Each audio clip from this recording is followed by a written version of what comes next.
everyone. Welcome to the Trademark Like a Boss show. I'm Radiance Harris, founder and managing attorney of Radiance IP Law.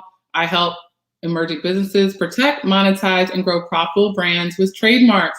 And today we're going to be talking about the power of prayer. I have the amazing Destiny Thomas, also known as the Prayerpist. Welcome to the show today, Destiny. Thank you so much for having me. Thank you. I truly appreciate it. Awesome. So before we dive in, be sure to say hello in the comments. Drop where you're from if you're watching live. If you watch the replay, be sure to drop hashtag replay and let us know that you tuned in. So let's get to it. So Destiny, introduce yourself, what it is that you do, and who is it that you serve? So hello, everyone. My name is Destiny Thomas, but I am known as the Prayerpist, and that's because I assist entrepreneurs and creatives with shattering the ceilings they've created for themselves by taking them through an inner healing process known as Prayerpy, or Prayer and Therapy God's Way. I also am a prayer and discernment coach as well, where I coach mainly millennials, but I'll work with anyone how to discern the voice of God using a 6-step proving process that's backed by his word. Just a little bit of my own journey. I learned in one of the toughest times of my life, known as infertility, the importance of really hearing God and doing things in God's timing. And so I'm just sharing that with the world by taking them through the same inner healing process he took me through to get not one, but now 2 children. So yeah. Amazing. So how did you get into Prayerpy? I love the name, by the way, the Prayerpist. It's like the best trademark, and we'll get into trademarks a little bit later, but I do want to hear like what inspired you to start Prayerpy and to start your business focused on this. Honestly, it was nothing but God. So I went through infertility for 3.5 years. During that process, or closer to the end of the process, God began to speak to me and tell me basically that I was venting the entire time. I wasn't praying. And I was like, I really was praying, God. I was praying. He's like, no, you were doing a lot of crying, a lot of emotions, but you wouldn't sit still long enough and let me speak. And I was like, well, God, you know, I'm an analytic. I'm like in my head a lot. So show me how to really be still and just let you take over, let you lead. And so he gave me this 6-step process, but I used it for my own personal life, to be honest. And then October of 2017, using that 6-step process to hear him, he called me out of my corporate job. And I was like, to do what? Like, I don't have a business. I don't do anything. Like, what do you mean? And he was like, if you just trust me and jump, I will lead you into your purpose. And so the next thing he told me to do was to go live on Facebook and just pray for people. And I was like, you made me leave my good paying corporate job to go on Facebook and pray for people. And so it took me about 1.5 weeks, but I did it, and I went live and I began to pray for people. And they started reaching out saying, oh my gosh, it's like you were reading my journal. Like, how did you know? I've been asking God for clarity here for years.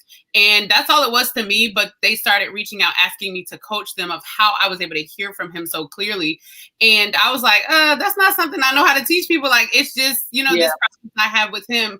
But I took it into prayer, and God said, no, this is where your purpose is. I want you to teach people how to hear from me so they can truly live in their purpose and in their calling. And that is how Prayerpy started. That is so deep. And I always share that, like, that's the reason why I started my business. It was all God, because that was not a part of my view at all. So I can totally resonate with that. So what do you think, based on your experience, is the role of prayer in business? It is pivotal. It's key. For me personally, I was in prayer one time, and God gave me this analogy, and it truly changed not only my business, but my life. And he said, Destiny, I'm heartbroken, I'm sad, I'm frustrated. And I'm like, I mean, looking at the word, you got a couple reasons why, but why? And he was like, because and I promise people, like, you say I talk to God, but I really do talk to him like this. But he was like, because he was like, not for those that don't call me their father, but for those who say that I'm their father, their actions actually say that they believe I'm a deadbeat father. And I was like, oh, that's pretty deep, God. So what does that mean? He said a good father produces fruit, and he leaves a blueprint for them. If you say I have a purpose and a plan for your life, that's an expectation that I have of you. And a good father would leave a blueprint for you to actually reach the expectation. But a deadbeat father produces fruit and leaves them to figure it out on their own. And my children are figuring out their career, figuring out who they want to marry. They're doing everything on their own and wanting me to rubber stamp it. And so it's like, God, it can't be that easy, like just coming to you and asking you what to do with my life. And he said it is. So every single morning using that 6-step process, and I do miss days. I want to make sure I'm not perfect. I have a newborn, different things like that. But for the most part, every day I go before the Lord and I say, okay, God, you gave me today. What is it that you want me to do with it? And that's in my business. That's with my children. That's with my husband. And literally my to-do list that was like 20 pages long went to like a to-do list of 5 things, and all 20 pages would get done because God is intentional and he's in order. So if he would tell me sometimes like, Destiny, I want you to stop doing work today by 2 p.m. And I'm like, 2 p.m. That's kind of early. But then my husband would end up getting off work early and I have time to spend with him now. Like God knows that. And so prayer is so important because it actually gives me my daily to-do list of what I'm supposed to be doing, but it's also intentional and it reaches everybody that he's called me to reach. Girl, I got the goosebumps with that. I got the goosebumps. So what you're telling me is that basically you encourage people to bring God into every aspect of their life. So just by, it could be as simple as starting out your day, or if you're making a business decision, making him a part of that decision versus just acting on your own accord. Absolutely. Yep. He's literally the CEO. The same way I was able to go to my boss every morning in corporate and say, okay, what's my assignment for today? That's what I do to God. God, what is our assignment? Because you're the one who said, like, because based on our vision, when it comes to business, when it comes to our family, we think so small-minded, but God sees the future. He sees where it's going, not where it is. And so I go before him because he knows the profitability of this company. He knows, the employees that are going to come. He knows those things. So yeah, I go before him and he gives me my to-do list. So I love that. So let's switch gears a little bit. At what point did you start the trademark journey for your business? Was this something that God spoke to you, or was it a trusted colleague who kind of spoke to you about trademarks and inspired you to pursue it? Well, the funny thing is, me and a couple of my business friends, we were talking and we were saying just the importance of trademarking and protecting your assets. Coming from a corporate background, you kind of know those things. Like, look, you only want to do this a certain amount of time where it's in front of people and not cover it, not protect it. And, and I started, like, I wasn't really sold on the term Prayerpist, to be honest, or Prayerpy.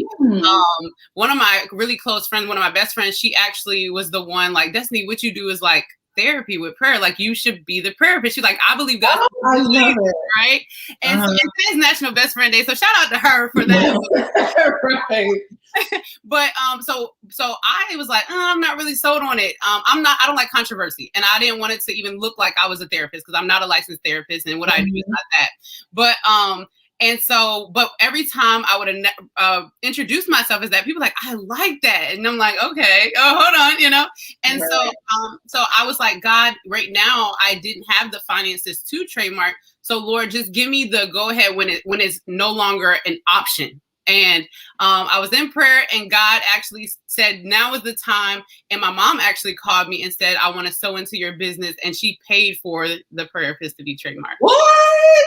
Yeah. Man, that is awesome. I love that. So what has trademarking the Prayerpist done for you? Because that is such a dynamic name. I love it. So what has it done for your business?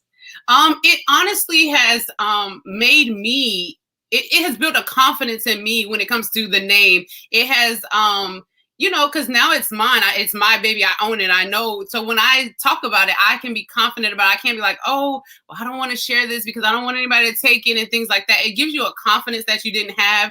It gives you, to me, it's similar to a degree, right? It puts that name behind it. Like, I'm the Prayerpist. I'm the legit. Right.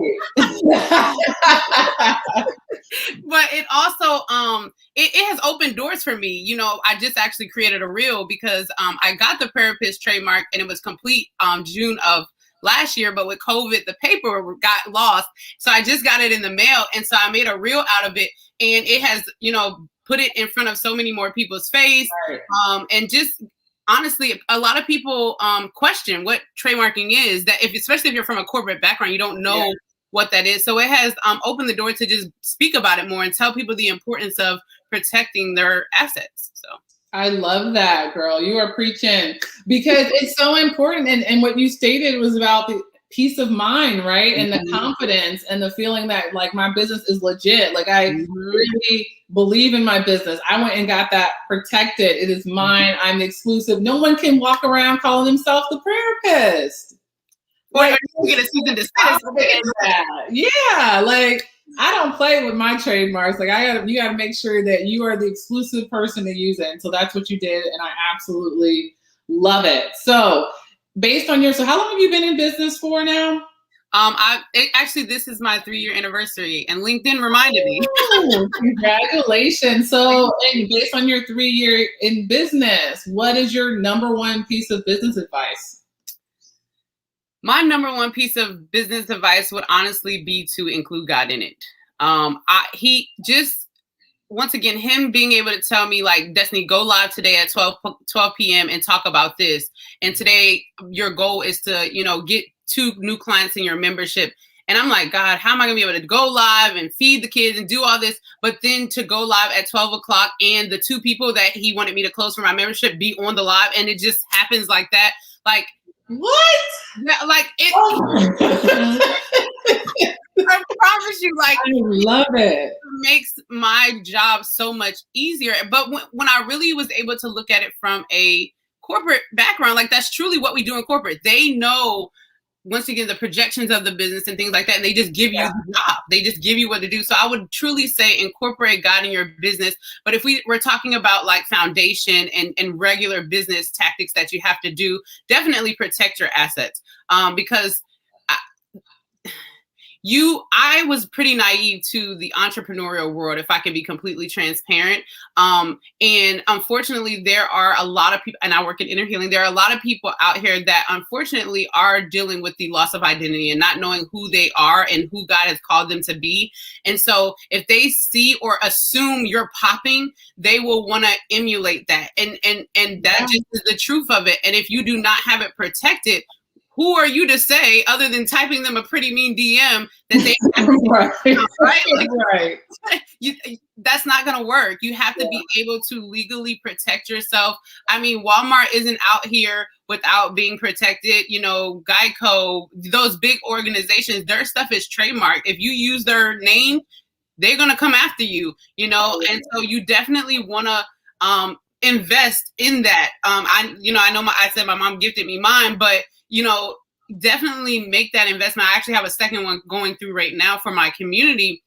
And it gives me, once again, that peace of mind to be able to, even when I post the name down, to put TM beside it because I know it's pending, so definitely invest in protecting your assets. It's for your bloodline. It's for your generations. So I love it. So for any business owner who is looking to incorporate prayer more in their business, what would you recommend going? Or how would they start? Where would they start?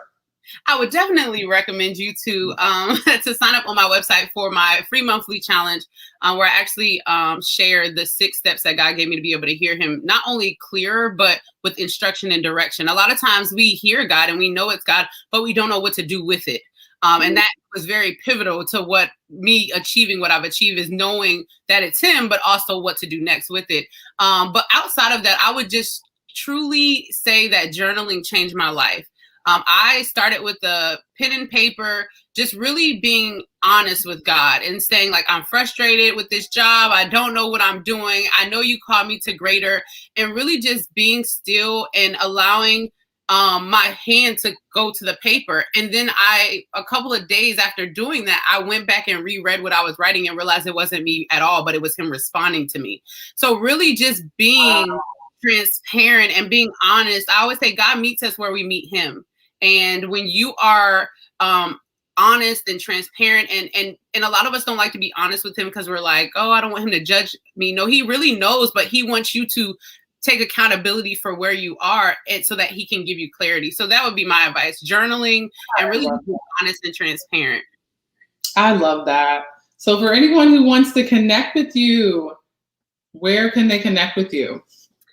You can connect with me on Instagram at realizing_destiny, through my website at realizingdestiny.com, or on Facebook at Destiny, Realizing Destiny Thomas. If you search Realizing Destiny, I'll come up. You'll see my pretty face right there.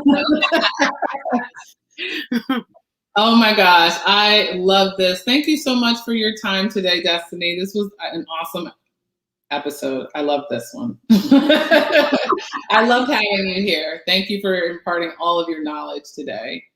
Thank you so much for having me. I so appreciate it. I really do. All right. Thank you guys for tuning in this week for the Trademark Like a Boss show. I will see you next week. Bye.